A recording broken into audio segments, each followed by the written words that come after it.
Hello, everyone, and welcome to Molehill Mountain episode. I forgot to open my notes. I don't know. 357. There we are. I'd actually go to it. I had to pull up my YouTube dashboard page and look at the live stream and see what the hell the name was. Although I actually could have looked at this screen. I would have had to move a bunch of windows, I think. It says here, right? Yeah, it does. Okay.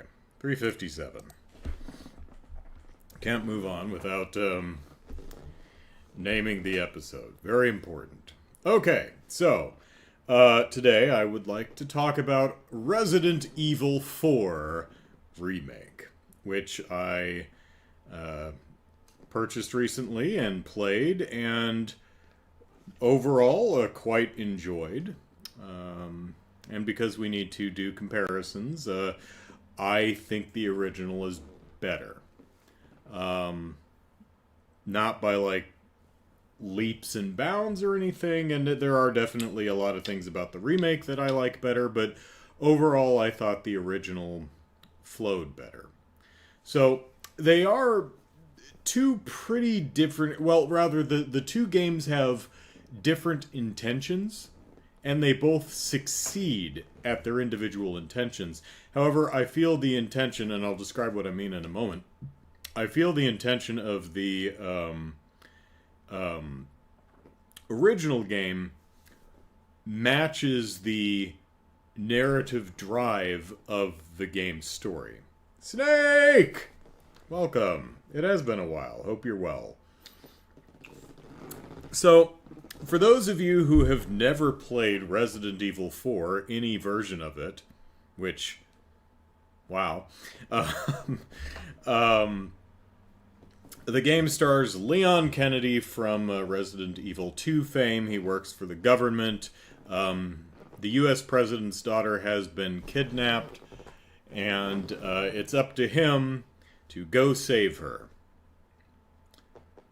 Because if the U.S. president's daughter was kidnapped, they'd probably send just one person. Although, interestingly, they lampshade that a bit in the remake. They're like, yeah, well, it's got to be covert. You know, we couldn't just... She'd probably be killed if we sent in an entire army, so we need to sneak in with one person. It's like, yeah, okay. Don't really care, but fine. So it's a rescue mission. You go to a place, you find the person you're going to rescue, and then you lead them to safety. Snake's been playing a ton of Armored Core. I've seen that come up while I've been streaming. Lindy, hello. So, the original game is one of the most well-paced games I've ever played. It's about a 20-hour game, and it just moves on from location to location to set piece to set piece. It does the high action, and then we'll lull for a bit to collect ourselves. High action, oh my gosh, and then does that all the way to the end. You're constantly going somewhere new, seeing new things, wonderfully paced. The remake is a little bit longer.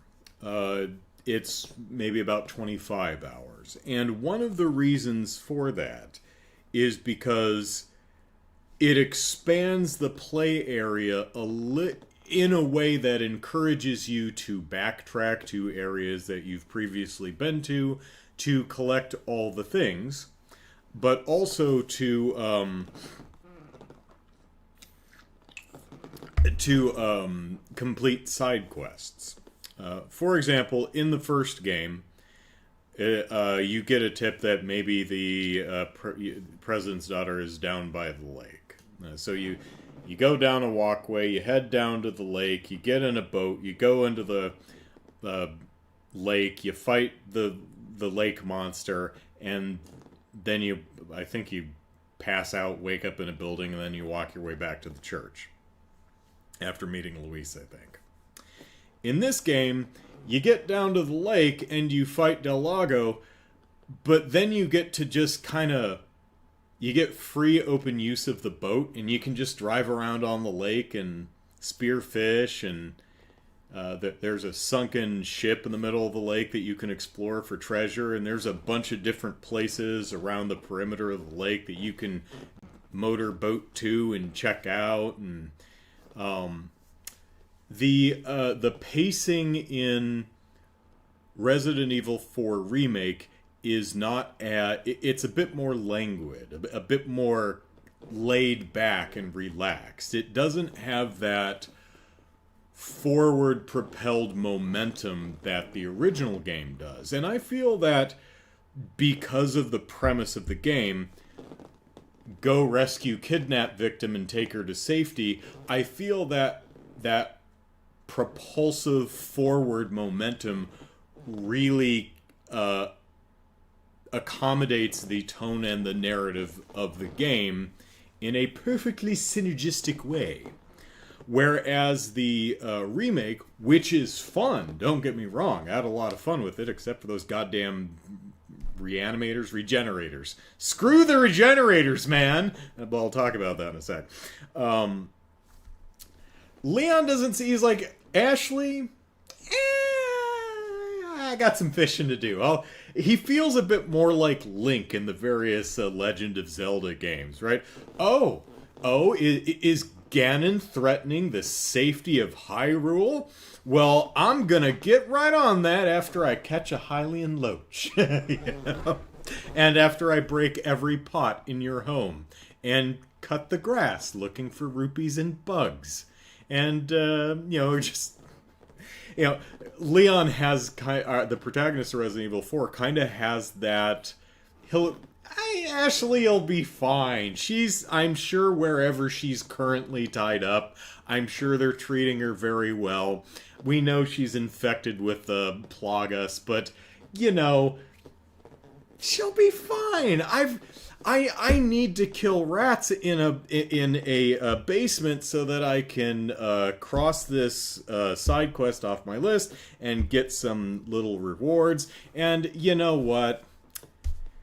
Some crow wandered off with someone's treasure and asked me to track it down. So I need to wander around the castle courtyard or the perimeter, wherever it is, and find the crow that stole someone's bangle and get it back for him. I'm sure she's fine.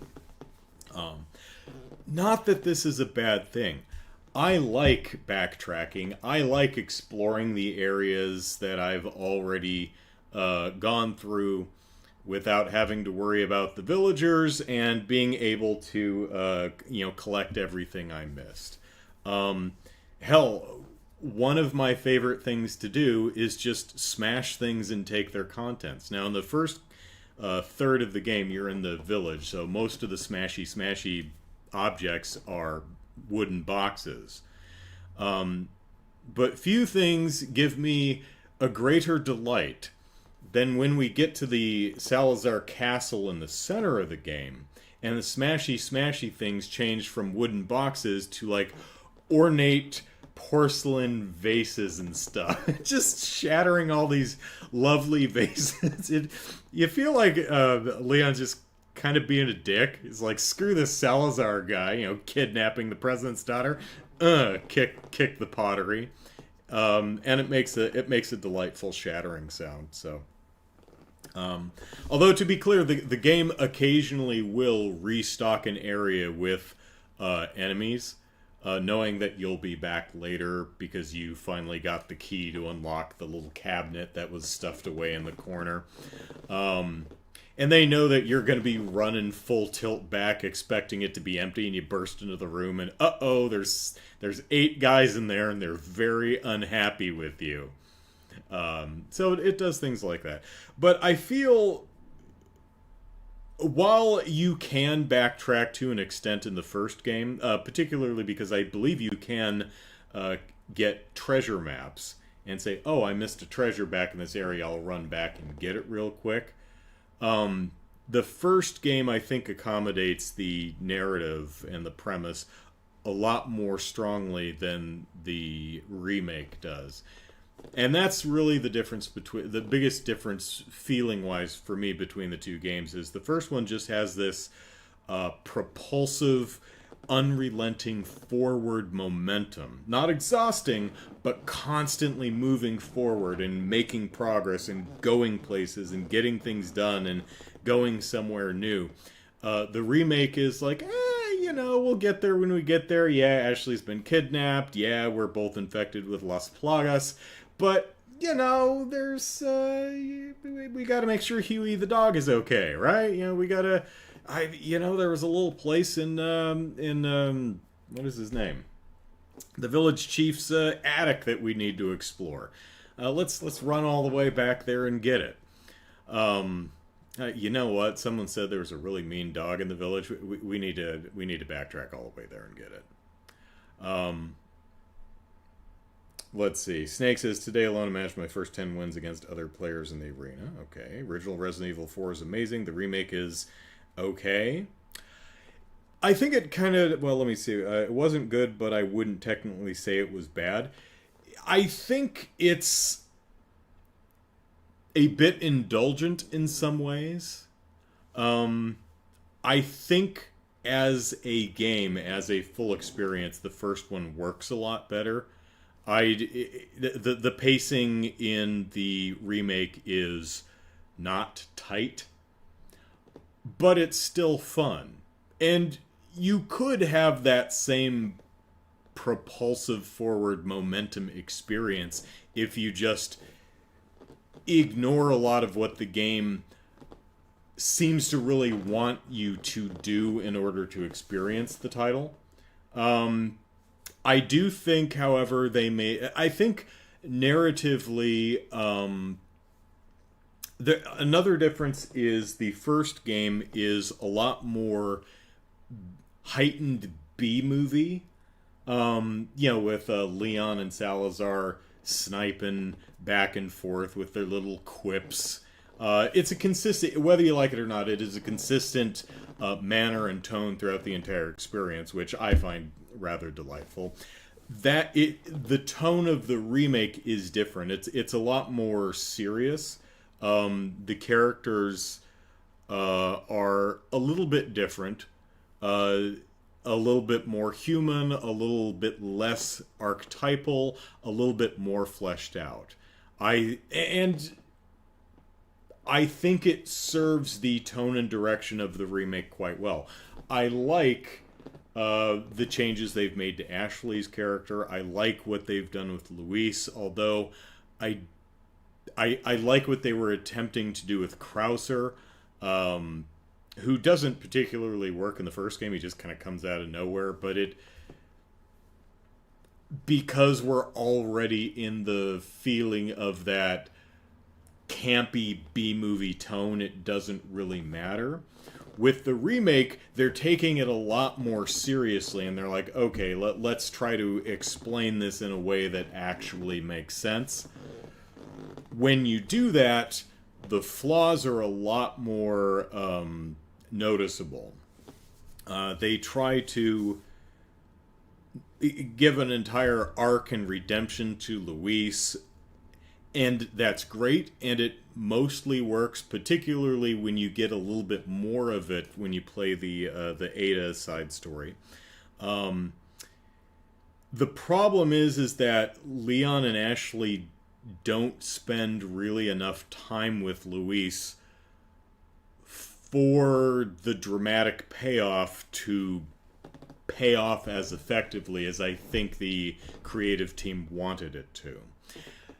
Same thing to a greater extent with Krauser. I appreciate what they were trying to do, but it doesn't really play because we don't know this character. You get a bit of him in a flashback at the beginning of the game, which is nice because that's more than we got in the original, but we still have no idea what the history of these two people are. We're just kind of told it.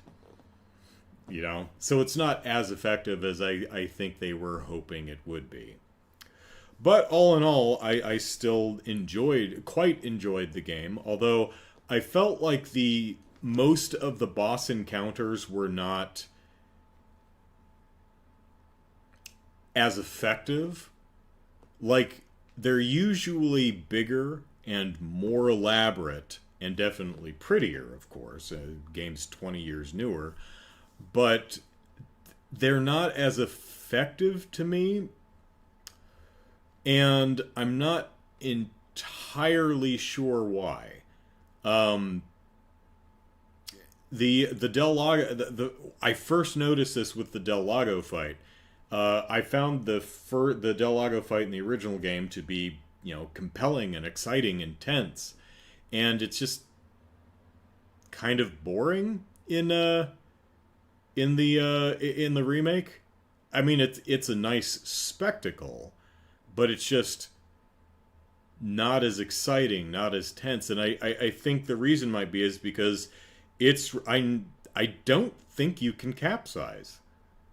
Maybe I just played that sequence too well, but I don't think you get knocked out of the boat and have to frantically swim back to your boat before you get eaten by Del Lago. Um, the fight with, is it Menendez, the village chief, is certainly visually stunning, but it's a it comes off as a bit too scripted to me. It doesn't feel as organic as the original one did. And I also found the fight a little bit hard to read. Like, I was having difficulty figuring out how the developers intended me to play this. For example, the village chief, he's like hanging from the rafters and he's throwing stuff at you. He'll pick stuff up off the floor and chuck it at your head, and he'll either throw a like a flaming piece of lumber at you, or he'll pick up an explodey red barrel. And it's like, aha, the explodey red barrel. Shoot the explodey red barrel while he's holding it. Ah, I see what you want to do.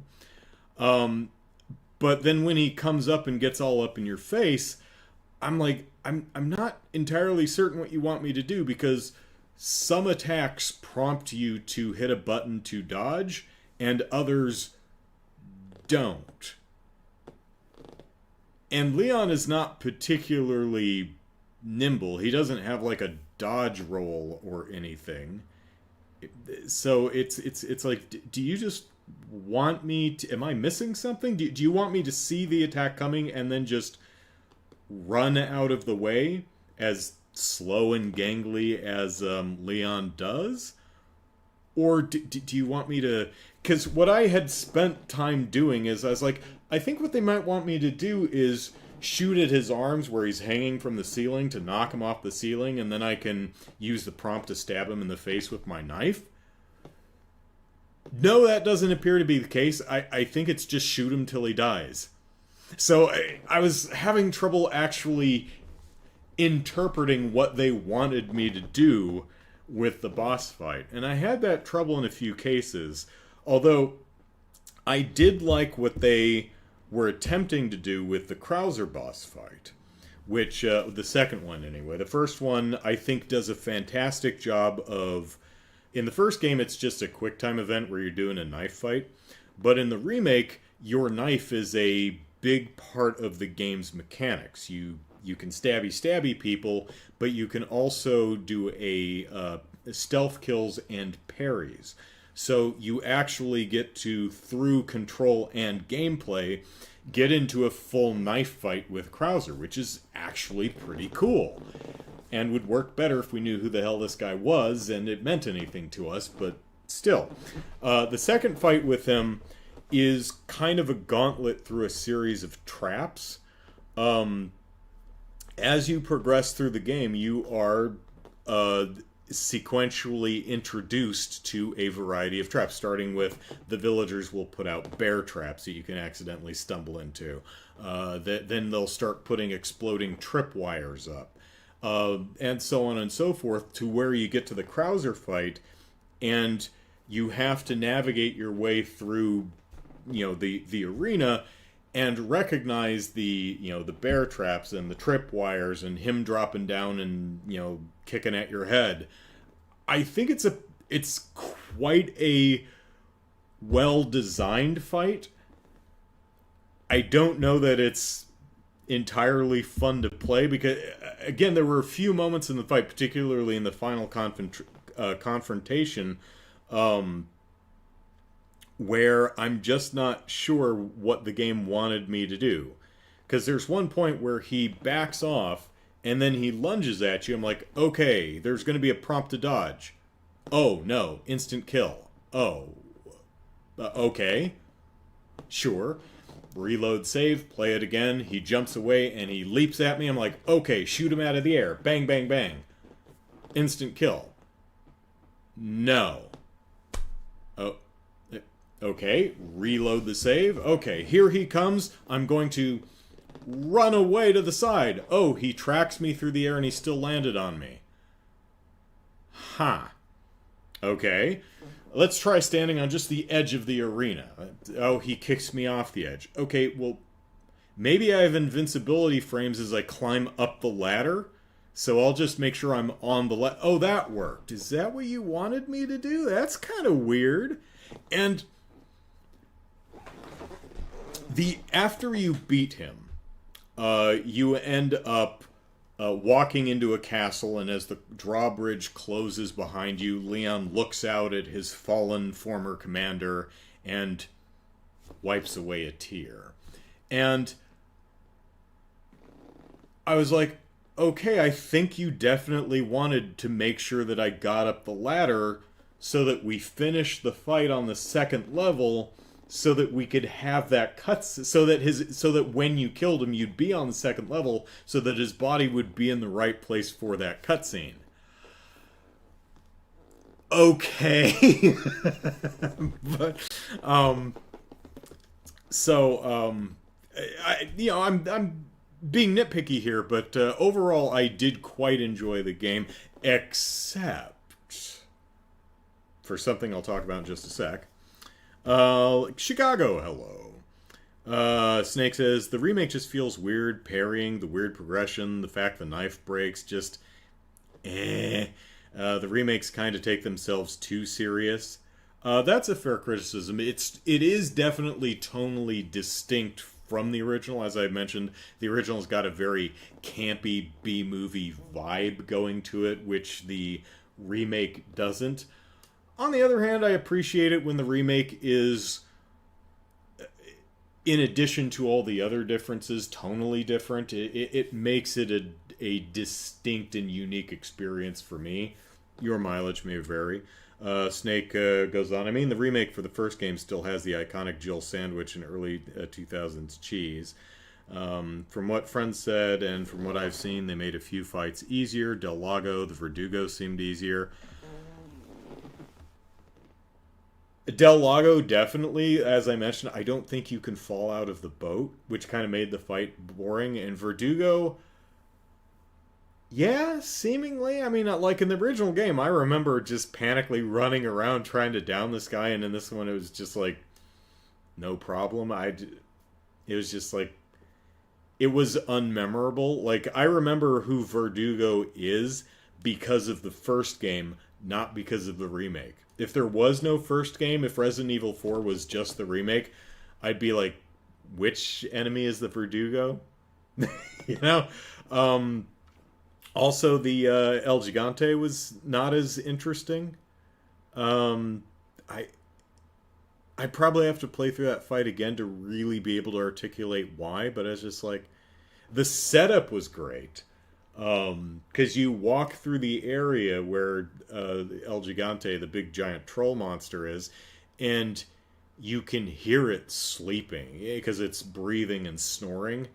But you can't see it, but you know it's behind a gate because you've read a file and you know there's a giant monster somewhere. And then you walk into this clearing, especially if you've played the original game. It's like, oh, here's where the fight happens, and you hear it breathing. Very well done sound design, I will say.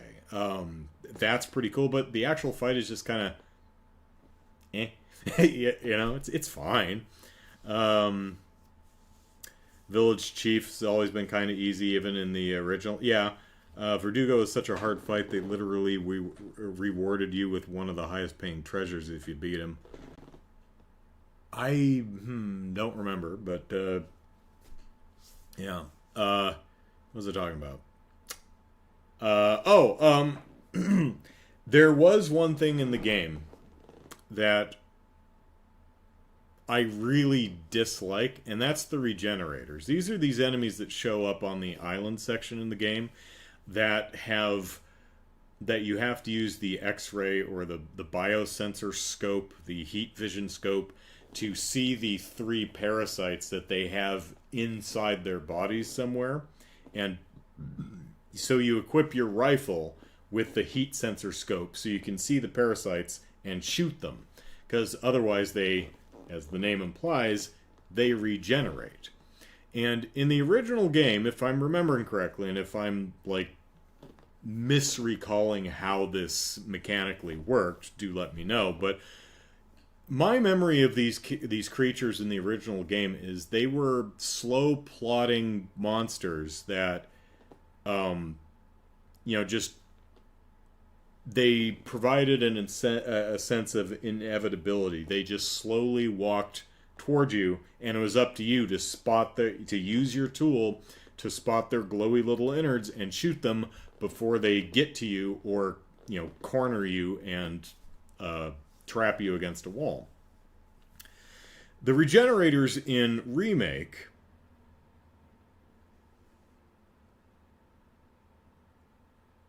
did they change the regenerators or did they leave them alone? I know it's possible to kill the regenerators without the scope.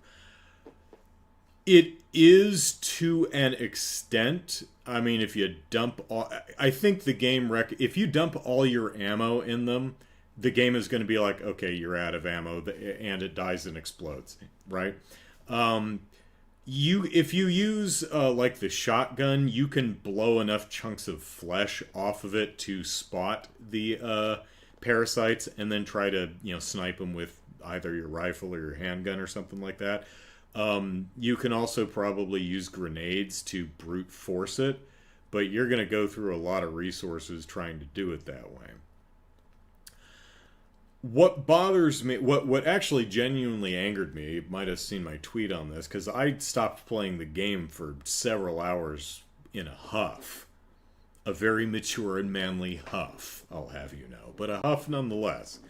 I was like, screw this game. I'm done with this. I don't want to play any more harumph. The problem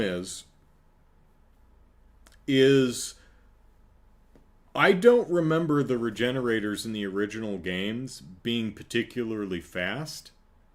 I remember them being just a representation of inevitability.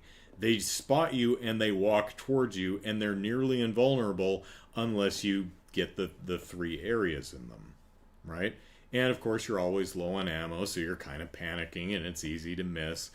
The problem with the remake is several fold. Number one, you have to be ridiculously on target to actually snipe the parasites within the regenerators. I mean, you have to have those crosshairs like dead damned center on one of those things. If you're off center by more than a little bit, it's just not going to count.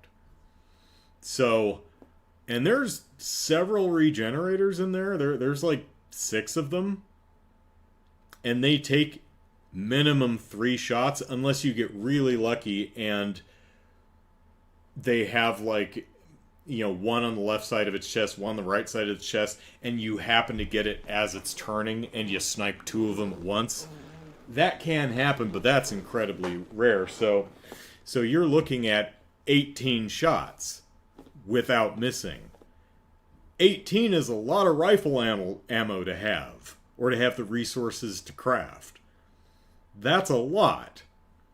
And with as ridiculously, in my humble opinion, ridiculously accurate as you need to be, that's asking a bit too much.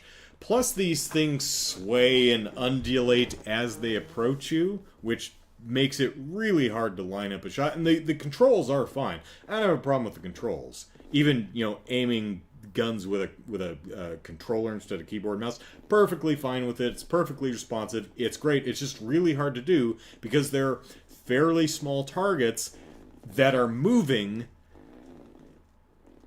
with these things coming at you. You have limited ammo, and you have to be extraordinarily accurate. You can't clip these things. You got to hit them damn near dead center. On top of that, these things will run you down. On top of that, they will also, and I don't remember this being a thing in the original game, they have like rubber extendy arms. They will just reach across the entire level and grab you. And then not pull themselves towards you and nom on your face. So you put yourself some distance. You're like, okay, you aim your scope. It's like, all right, he's gonna come around the corner. As soon as he comes around the corner, I'm going to I'm gonna start taking pot shots at the parasites within. Except the moment they're in line of sight, they pretty much just reach all the way across the room and grab you. On top of that, once you've shot one or two of the targets, they'll fall over and they flop around on the floor like a damn fish and slither around, and they're almost impossible to hit at that point and really hard to dodge. It's super annoying and unfun. It's like these are decent mechanics, but one at a time. You add them all into the same damn enemy, and it just sucks. There was a side quest, I think one of the only side quests I didn't do. It was, there's a super powerful regenerator, and it stole my sandwich. Go get it. I'm like, no. Not gonna bother. Don't wanna. So, on top of that, very shortly after the regenerators are introduced, you get what I think are called the Iron Maidens, which are regenerators that also shoot spikes. Like, as soon as they have line of sight, they just shoot spikes at you. And they have a really so you have to do the three parasites in their chest, and then they have one in their mouth. And then they get aggressive and faster, and it just sucks. I hate the regenerators. They're just a cool design, but I hate the regenerators.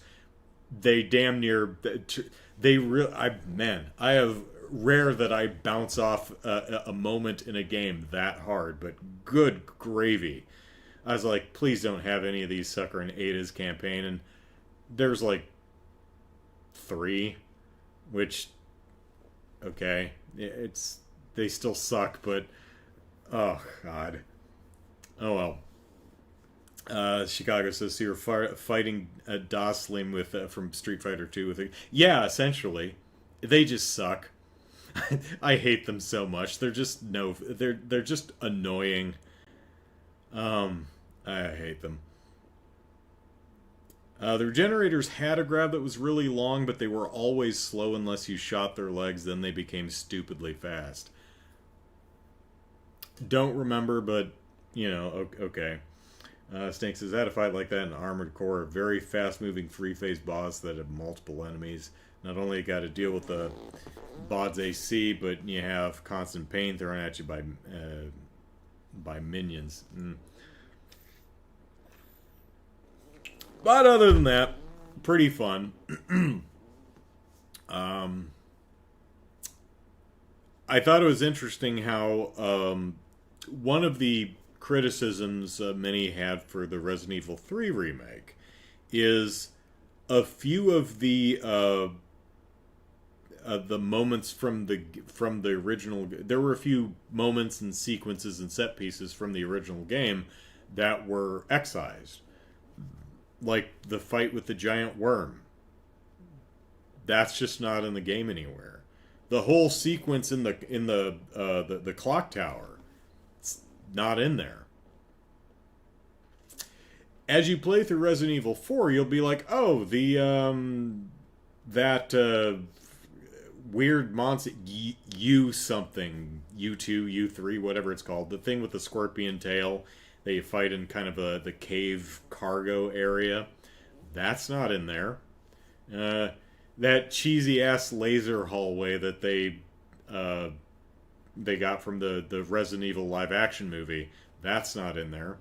But they do show up. They both, all that stuff does show up in Ada's campaign. And they actually, once again, they have a better story explanation for why is there a laser hallway here. So it's essentially they made a big toothy monster in the laser hallway, keeps it from getting out. Okay, sure.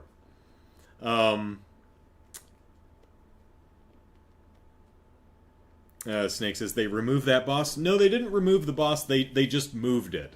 They moved it over to Ada's campaign. Ada's Separate Ways campaign is fleshed. It's about 8 hours long. It's fleshed out a lot more. It's a lot more interesting. Has a lot more interactions with Luis, which fleshes out his character a bit more. It's still, you're essentially running through almost all the same areas, just kind of in a different order. You're coming at from a different direction. There are a few unique areas that Ada gets to explore. But yeah, that boss fight, the U something, whatever it's called, it actually kind of becomes a stalker enemy that chases you throughout most of the campaign. And it's an interesting idea, but it was also another example of a boss fight where I was just like, I'm not entirely clear how how the game wants me to approach this challenge. I mean, I managed to, stumble through it, but I ended the boss fight going like, I don't think I played that correctly, I mean, I made it, I got it done, but I feel like I was missing something. Like, if I had one of the developers with me, they're like, you're playing it wrong, right? But overall, I quite enjoyed Resident Evil Remake. I genuinely appreciate that these remakes are different games. For me personally, I have almost no interest in playing a remake that's just a graphical overhaul of a game I already played, right? Like The Last of Us 1 and 2. It's like I played them when they came out a few years ago. I don't have any interest in playing a slightly prettier version, But the Resident Evil remakes have all been, for all intents and purposes, unique, wholly distinct experiences, and that I really quite enjoy. So, U4, thank you, Snake. Yeah, it is U something. Let's see, U4, Verdugo, and the tiny Spaniard fight, and Salazar were the hardest fights from what I can remember. Yeah, the Salazar fight is... I think the original game had a better understanding of how boss fights should work with how Leon controls as a character. Most of the boss fights in Resident Evil 4, the original, are constructed with the understanding that Leon is not particularly mobile or agile. They're more about positioning and timing and scouring finding a good opportunity to scour the area for resources. In the remake, a lot of them are like, hey, Leon's a bit more mobile, so let's do a bit more faster in action. It's like, yeah, he's a bit more mobile. Like, you can slowly kind of strafe and back up and walk around when you're aiming, but he's not that much more mobile. I mean, it's not like he has a dodge roll. Sometimes you'll be prompted to dodge. Some attacks will highlight a quick time button to dodge. Some of them do not. And you just kind of have to learn which ones do and which ones don't. And the ones that don't, you have to see them coming, and they are telegraphed. And you do have enough time, if you're paying attention, to run out of the way, as slow and gangly as Leon can actually run out of the way. But it it makes it makes some of these these encounters feel a bit more clumsy than I think they were anticipating. Particularly the Salazar fight, because in the original game, Salazar is in a big plant monster that's stuck on the wall. And for the most part, there's an upper level that you stand on, and you shoot away at him, and then you position yourself, one, to get good shots, and two, to dodge the tentacle attacks that happen on either side of the room. Then you can go down to the lower area and restock on resources, because there's some barrels and stuff down there. In the remake, he's free moving and wandering around. And he's extraordinarily agile, and a lot of the time you're like, the hell did he go? Just half the time I'm just looking for him. The water hallway's pretty much the same. I never had a problem with the water hallway in the first game, and I didn't have a problem with the update. Really, the only difference, at least to my memory, is the water hallway in the remake is the water's all black goo for some reason. I seem to remember the original game was just water. But, you know, Salazar was the tiny guy, yeah. Oh, they did remove, to an extent, the big animatronic Salazar statue that chases you. The statue is that, well, that was just a, slam on the buttons to outrun the damn thing, but the statue is still there. It's being built. So the statue's there, and there are little mechanical statue toys that you find throughout the game, and it's the little bobbleheads. It's this game's bobblehead. There's, I don't know, 16 of them. Well, I guess it would be one per chapter, right? Yeah, it makes sense. So overall, I quite enjoyed the remake. I think while it does make many improvements over the first game, overall I feel that the original game works better as an entire experience. I feel that the remake's a bit more laid back attitude doesn't really congeal with the tone and the narrative as well as you might want it to. That said, the things that, I enjoyed the laid back nature. I enjoyed wandering around the empty areas and searching for treasures. So I enjoyed boating around on the lake and exploring. So that didn't really bother me too much, but I do feel that when looked at as a whole, as an entire cohesive experience, I feel that the original just nails it. So that's my long-winded review of Resident Evil 4 Remake. So now I would like to talk about Like a Dragon: Infinite Wealth, which comes out next week. Expensive game, $70. But I mean, if any games are gonna charge $70, they better be games that offer well over 100 hours of content, and the Yakuza / Like a Dragon games very often do. Probably the only one that really doesn't is Gaiden, which just came out. I think you could probably complete just about everything in that game in like 40 hours, even all the side content. But it's also cheaper than $70. I think it's $50, but anyway, what I'd really like to talk about is, on top of the $70 base game, Like a Dragon: Infinite Wealth, like many games these days, has some special editions. It has the Deluxe Edition for $85, and it has the Ultimate Edition for $110.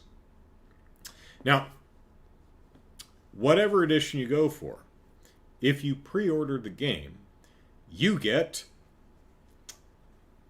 a bag of goodies. You get a what are they calling it? They are calling it the Hero Booster Pack or something like that. Let me see. Yeah, Heroes Booster Pack. It comes with one small leveling set, one small Gearworks crafting set, and one small job leveling set. Now, you can go to various sources. You could go to the Steam page, and you can go to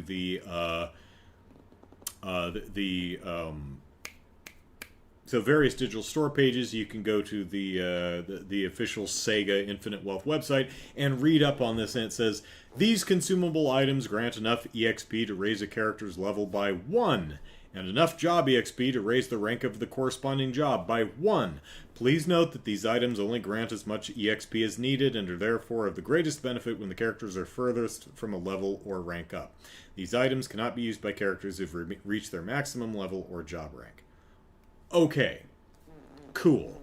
So, if you pre-order the game, you get a couple of items that will increase, at least, I don't think you get one per character. I think you just get one. It's a one-off consumable that you can increase your character from level 5 to level 6 instantly instead of grinding. Okay, cool. You also get the special job set. And again, if you go on the Steam page or digital store page, or if you look at Ryuga Gotoku's Twitter page, or if you follow Sega's YouTube channel and watch all of their marketing for the past month, or again, if you go to the game's Sega's page for this game, you'll find some previews and some explanation of what the special job set is. All the female characters get the tennis job, and all the male characters get the football job. And it's just a different job. Okay, cool. It even says, set contains special jobs of linebacker and tennis ace. Male job, linebacker, will be available to all party members. Female job, tennis ace, will be available to all female party members. To unlock the linebacker job, Kasuga's confidence must be level 5 or higher. To unlock the tennis job, Kasuga's charisma must be level 5 or higher. Okay. So we understand what we're getting if we pre-order the game. Neat. Now, you may ask, what the hell are we getting if we shell out an additional $15 for the, let me scroll this down here, for the deluxe edition, or an extra $40 on top of the base price of $70 for the ultimate edition? Well, that, my very dear viewers, is an excellent question.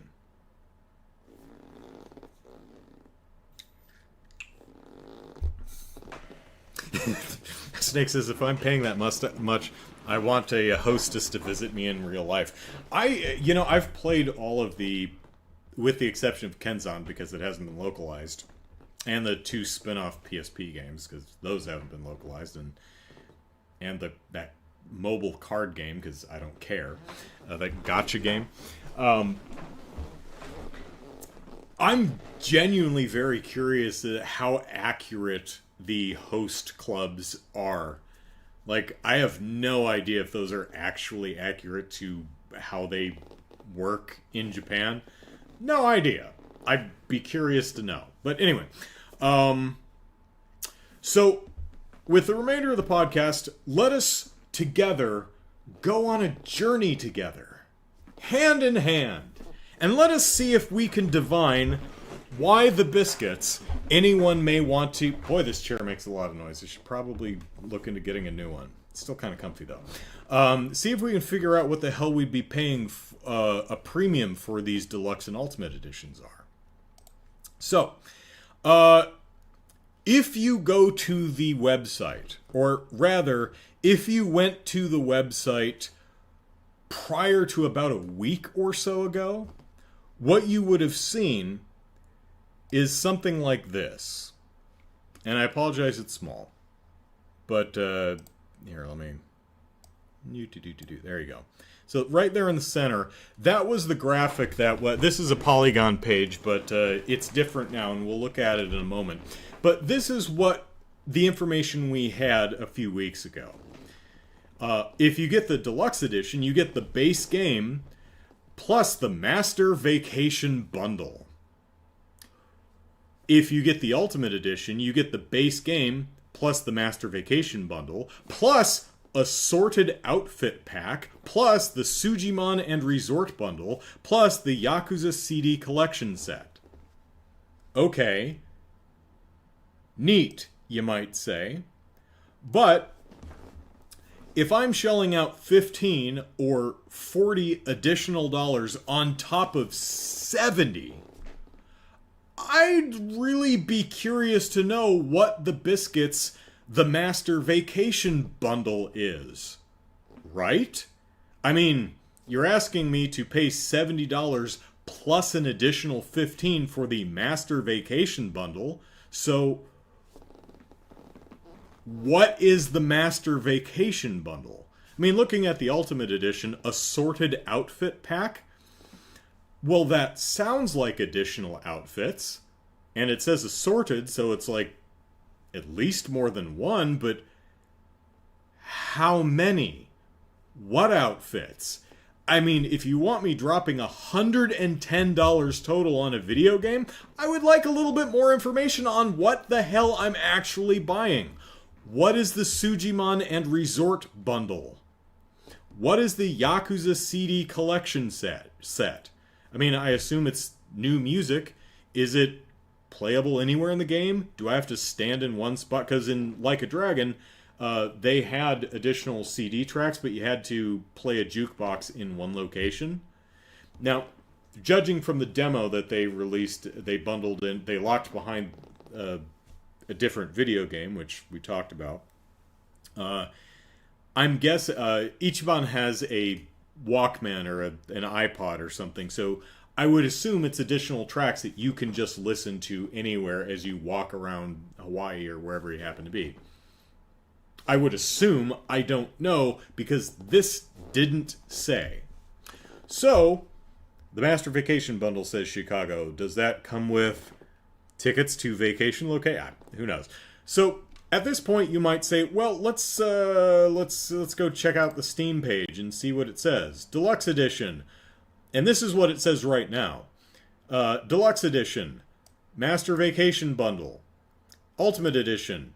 All that stuff, plus the assorted outfit, the Sujimon thing, and the Yakuza CD collection.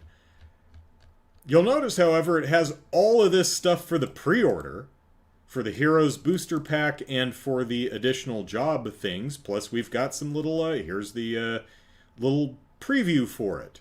Neat. But that's if you pre-order. They have explanations for all this. But if you want to pay for the Deluxe Edition or the Ultimate Edition, it's just this. There's almost no explanation of what that is. Same thing with the PlayStation Store. You know, here's the pre-order stuff, but you get into the Ultimate Edition, and it's just Master Vacation. They don't describe what any of this stuff is.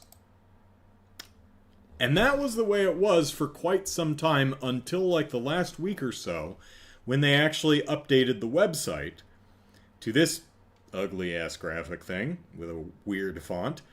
But this gives us a little bit more information on what these things are. So, okay, if you get the Deluxe Edition for $85, you get the Master Vacation Bundle. Explore a bonus dungeon. Get special Sujimon, resort guests, outfits, New Game Plus, and more. I'm sorry, New Game Plus? New Game Plus? You're locking New Game Plus behind a paywall? If you want New Game Plus, you have to buy the Digital Deluxe Edition. Oh, by the way, did I mention none of this Digital Deluxe or Ultimate Edition, or I'm sorry, none of the Deluxe Edition or Ultimate Edition, none of this shit is available on the Physical Edition. No, Physical is only the base game. You want any of that additional shit, you have to get the digital version of the game. I would assume that this stuff will be sold separately at some point in the future, but I've seen no confirmation of that.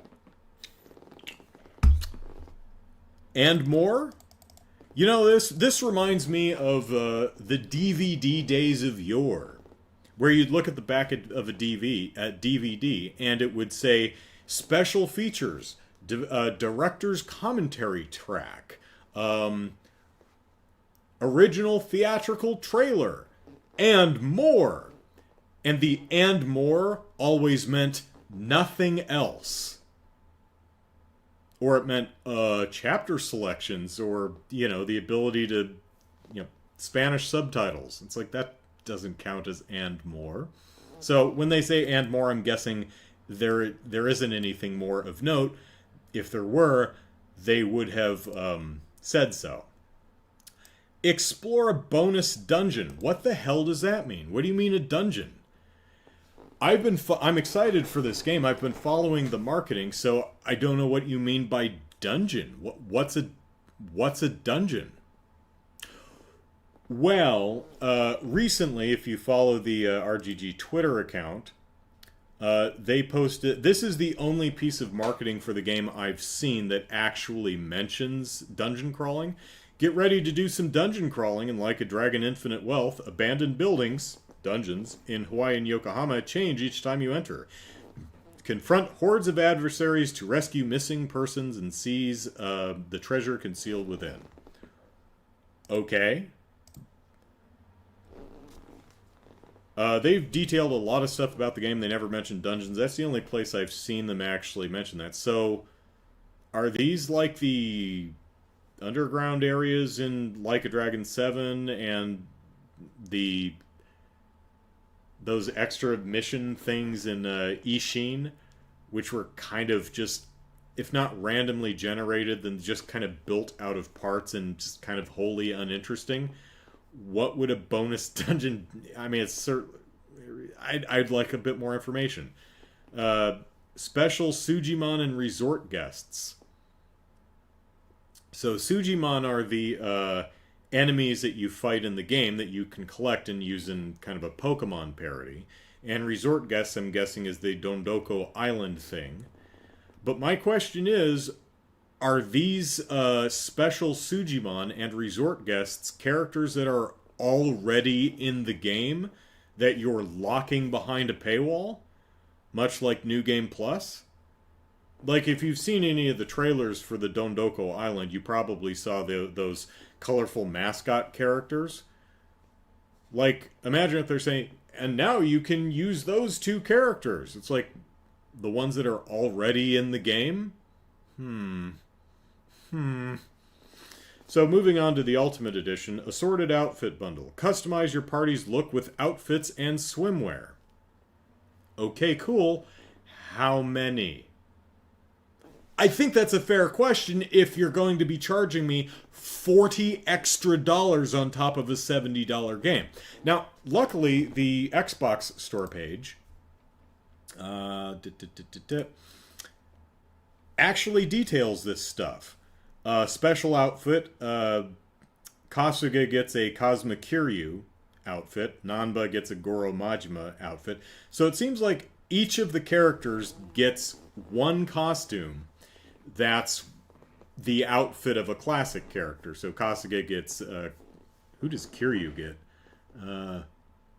Kiryu gets Kasuga's outfit. Fun. Neat. What's interesting, though, is this mentions swimwear. This doesn't. So... is this list incomplete? Is this one... whoops, that's not the one. Is this one lying? No idea.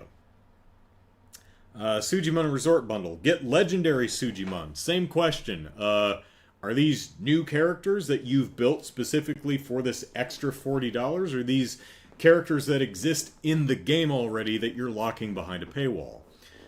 More resort guests and special boosters. Again, you want $40 extra on top of $70, you better tell me exactly what I'm buying. Or maybe I'm being unreasonable in your eyes. I don't know. Yakuza CD collection set. Increase your in-game playlist with classic karaoke tracks. Cool. How many? Well, Xbox, I think, actually has that list too. Let's see. Digital... There we are. Which one is the... Here we are. So, 9 or 10. You know, here you go. These songs. Some of them are repeats because they're sung by different characters. Like, you'll notice that Hell Stew is on here twice. One's sung by Casca and one's sung by Xiao. Snake says, "Ooh, I love greed." In Yakuza Like a Dragon, the previous game came out a couple of years ago, they had a DLC pack that was titled something like additional karaoke songs. What that sounded like, and understandably what a bunch of people thought they were buying, were additional karaoke songs. That's not what they were. They songs that you could, do the karaoke mini game, right? Not what they were. They were just songs you could play on the jukebox. Songs that were part of the karaoke game in previous games, but you don't get to play them. You don't get to do the karaoke mini game. You can just listen to them on the jukebox. Well, this one's called CD collection set, so that seems less misleading to me.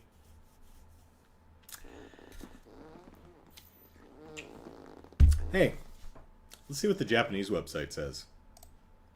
Well, it says a bunch of Japanese stuff, but I went ahead and translated it. So this top one, this is the entry for the Master's Vacation Pack. What it says is, and I'm using Google Translate here, so you can enjoy the premium new game, which carries over the clear data from Ryuga Gotoku 8, which is this game, and allows you to play multiple times at 3 difficulty levels, normal, hard, and EX hard, as well as the new scenario, Final Hawaii Dungeon.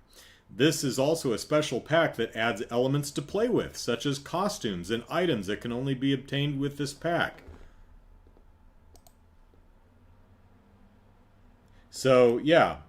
They did mention outfits and stuff. So, yeah, it does sound like the New Game Plus is being locked. Now, for my purposes, that doesn't bother me because I play through the... The game has Premium Adventure Mode, which when you beat the game, you can just go back and wander around and pick up all the stuff you left off. New Game Plus is starting the game over with all the stuff you unlocked. I personally don't care about that, but it's really unbelievably shitty to lock that behind a paywall. So this next one here is the Costume Assortment Pack. It says this is a special costume set that allows Kasuga, Kiryu, and the others to change into character costumes or swimsuits from previous series during battle. Doesn't say what they are. Xbox at least had a list. This next one is the Sujimon Battle and Dondoko Island Resort Combined Value Pack. It says, this is additional content for Ryuga Gotoku 8. Details will be announced at a later date. The game comes out next week, guys. Less than a week. Next Friday. It's the 26th. Come on. And this last one says the background music change items CD karaoke song complete pack. This is a set where you can get karaoke CDs all at once. This is a set of CDs that allow you to play popular karaoke songs at Kiryu, Kasuga's Hangout, or as background music while walking. So yeah, it does seem like you can listen to the tunes as you wander around. Now this bit at the bottom just says the contents and names of each The contents and names of each of these things are subject to change without notice. The product is a set product that includes the main game and additional content. The products included in the set can also be purchased individually. Please be careful not to make duplicate purchases. So, according to the Japanese page, it does sound like if you don't buy the digital deluxe or digital ultimate editions, you can, if you want this stuff, you can actually buy it separately later.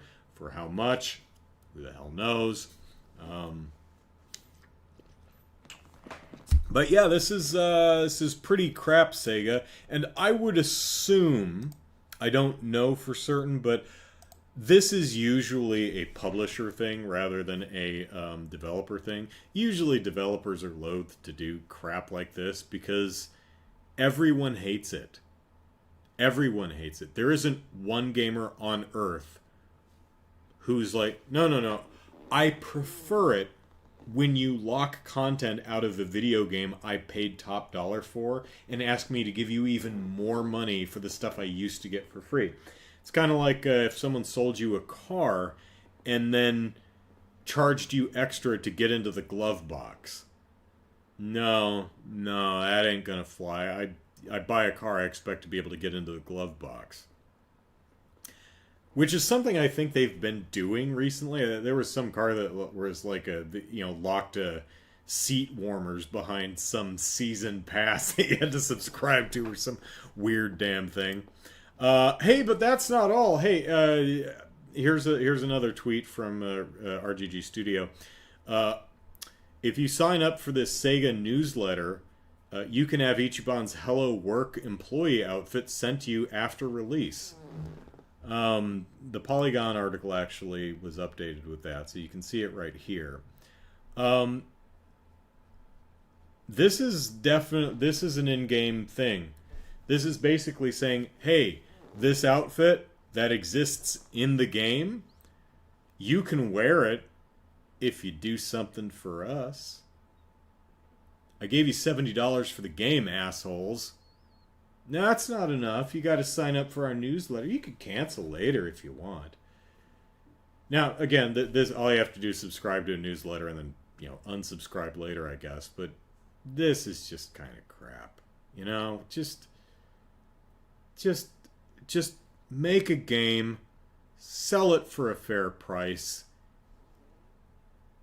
and just stop with this goddamn nonsense. It makes you look bad. Of course, they just say, oh, well, then don't buy the game. What are you going to do? Not buy the game? No, I'm going to get the game because I want to play the game. But, yeah, this is, let's see, Snake says, Chicago says, I did hear about seat warmers being a subscription service. Yeah, I heard something. I don't know the specifics of it, and that may have been a rumor. I don't know, but that's something I heard. It wouldn't surprise me.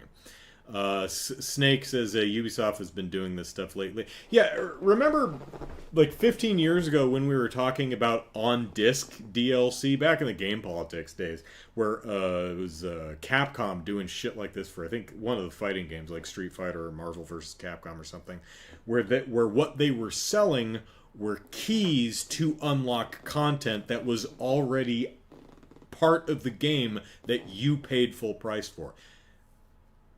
That's just shitty. It's shitty. It's shitty and you shouldn't do it. Nobody likes it. Stop it.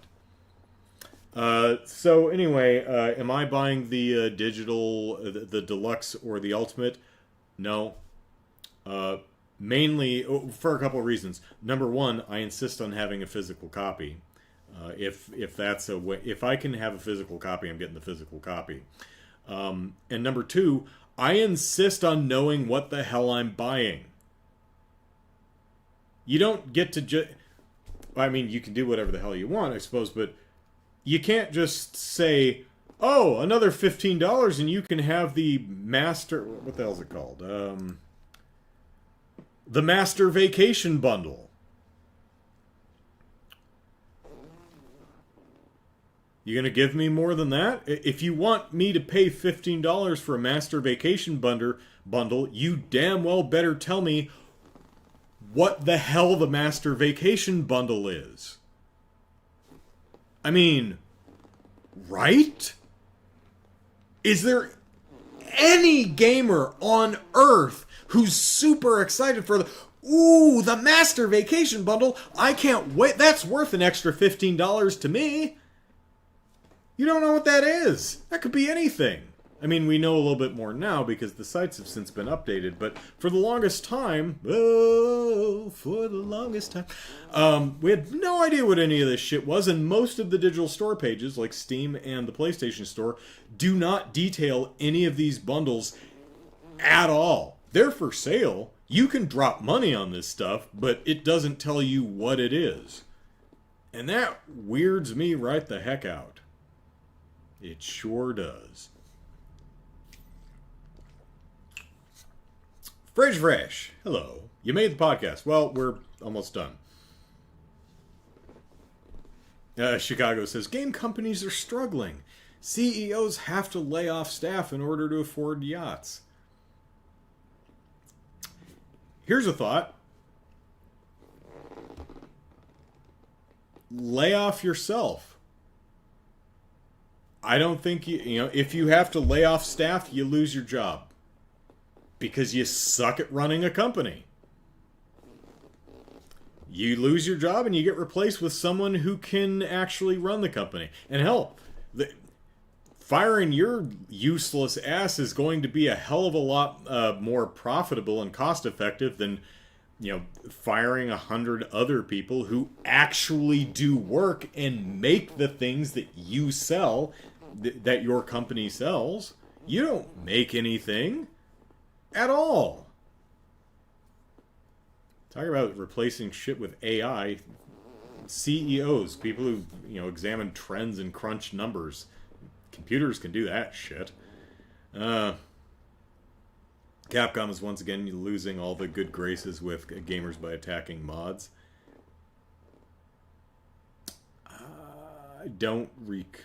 Okay. Epic's being sued for millions. That doesn't surprise me. Chicago says, remember Nintendo President Iwata actually took a pay cut when the Wii U was losing money. He and several other upper management was the story now. That's what was reported in the press. How true was that? Was there anything that wasn't quite reported? Was there more to the story than that? I don't know. But if that's to be believed, then that's the correct thing to do.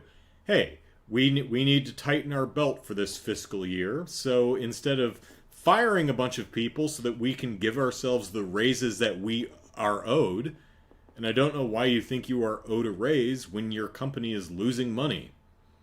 Sounds like you suck at your job. But what do I know?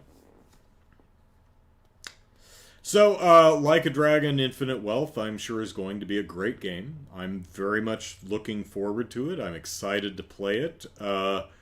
I just wish that companies weren't so shitty in how they sell their products and oftentimes treat the employees that make the products that they sell, which allows them to, Snake said, buy yachts and stuff. I mean, gosh, I would think, I don't know, but I would think that if I had a bunch of employees who made cool stuff that I sold and made me rich, I'd be like bending over backwards in, gratitude and trying to make them as comfortable as possible because, look how lavishly I get to live thanks to the cool stuff that you guys build that allow me to sell.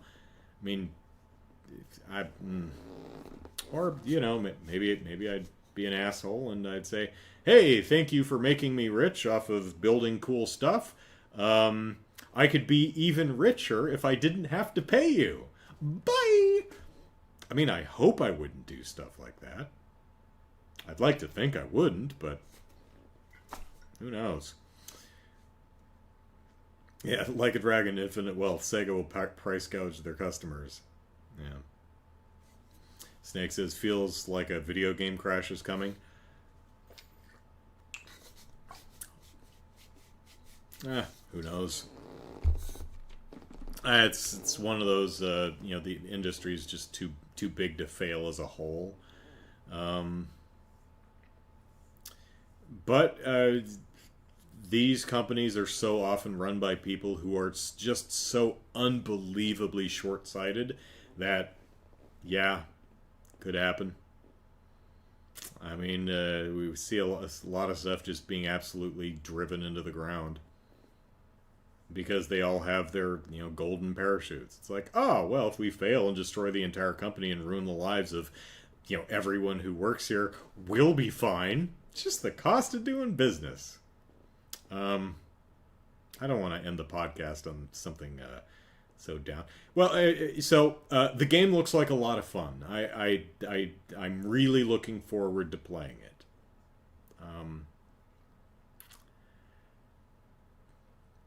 And my sister and I exchanged gifts, and we recorded that, and that video will be available on Wednesday, I think. I've got a special little extra gem comic review video that'll be up on Monday, so look forward to that. And tomorrow we're doing the anime beach episode for Trails to Azure, so fun stuff. So hope you'll join me for that. And